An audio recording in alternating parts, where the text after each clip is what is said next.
Hi everyone, welcome back to my channel. In my today's video, I shall be sharing with you a recipe of this wonderful natural shampoo which I have just made, and this is very foaming and lathering.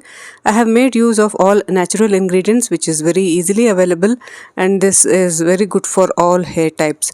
I have used aloe vera, so this is aloe vera natural shampoo which I have just bottled up so that I can use it for a later use.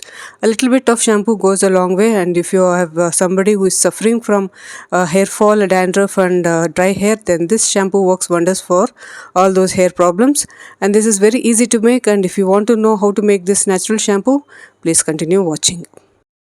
To make this natural and healthy hair shampoo, I am using aloe vera as one of the ingredients. I have a plant, so therefore I am using one leaf of this plant.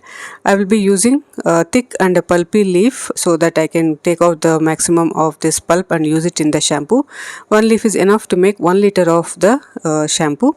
So this is very good for all type of hair. If your hair is especially dry and frizzy, then this will help to reduce the dryness. To make this shampoo suitable for all hair types, I have gathered a few more ingredients which goes into the shampoo. Along with aloe vera, I have a few ingredients which are easily available for you. I will add the substitute also. I'll tell the substitute also if you don't have. First of all, I would use a leaf or fresh leaf of aloe vera. This is easily available in the market. It's always good if you have fresh one. If you don't have, you can also use gel. And next would be Shikakai, which is a compulsory ingredient in any homemade herbal shampoos. It will clean your hair, it will remove the dirt, and it will remove unwanted oilness into your from the hair, and it will keep your hair scalp healthy, thereby promoting hair growth. Next would be hibiscus flowers, which are dry. Whenever I find hibiscus flowers which are in plenty, I will dry it and use it for many purposes. One such purpose would be this shampoo. Otherwise, I'll make oil also. I'll make powder, gel, everything. I have so many videos on this. I will leave the link in the description box. You can check it out. This is very good for hair. It has many vitamins and minerals which will keep your hair healthy, helps to grow your hair. When used in shampoo, it will add that conditioning effect to your shampoo, makes your shampoo more rich and helps to clean your hair without stripping the hair of natural oils. Next would be rosemary. Nowadays, rosemary is used in hair care treatment. It's an integral part of any hair care rituals. So, applying rosemary in shampoo also works wonders. The next ingredient is fenugreek seeds or methi, which is available for you easily in the kitchen. Always include methi as your hair care regime. When included in the shampoo, it will provide thickness and the soapy texture because of the nature of the fenugreek. And this is very good for your hair. Fenugreek oil also helps to grow your hair, keep your hair healthy. The other important and unmissable ingredient for this shampoo would be soap nuts or Rita. Again, Rita and soap nuts or soap nuts are easily available. You can purchase this, store it in the refrigerator. It's a sort of a fruit. When dried, it has that soapy texture. It will provide the lather. The main lather of the shampoo comes from this, so it's an important part of the shampoo. It will also clean your hair, make your hair shiny and very smooth and manageable. Using this regularly will help you to have a very good hair, a healthy hair. And this is how it looks. It has a seed the center. You'll have to peel it open, and the pulp or the flesh is what is required to use in the shampoo. The next ingredient is gond or gum of the almond tree, which provides thickness and also it conditions your hair. It's an important part of this particular shampoo which I'm using. You can skip this if you don't want, but use this because it will condition your hair. You need to soak this for 3 to 4 hours before you can use it. So all these ingredients are important. The procedure starts of making the shampoo. I'll show you how to use all these ingredients. So collect these ingredients and keep it ready, and you can follow the procedure in this video. So let's make shampoo.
The shampoo with conditioner is ready, which lathers and foams very well. You can store this in the refrigerator for more than 15 to 20 days. You can keep it in separate bottles, small bottles, so that you can use whenever you want. Use this as a regular shampoo. You can oil your hair before using so that it will not dry your hair. If you're new to using natural shampoos, you may find it a little bit difficult to use at first use, but with regular use, you will get used to it and this will work wonders to your hair. This is good for all hair types and you need to try this to know how this works. So try this and see how it works for you. You can definitely benefit from such natural shampoos. So if you want more such DIYs, please subscribe to my channel. Thanks for watching.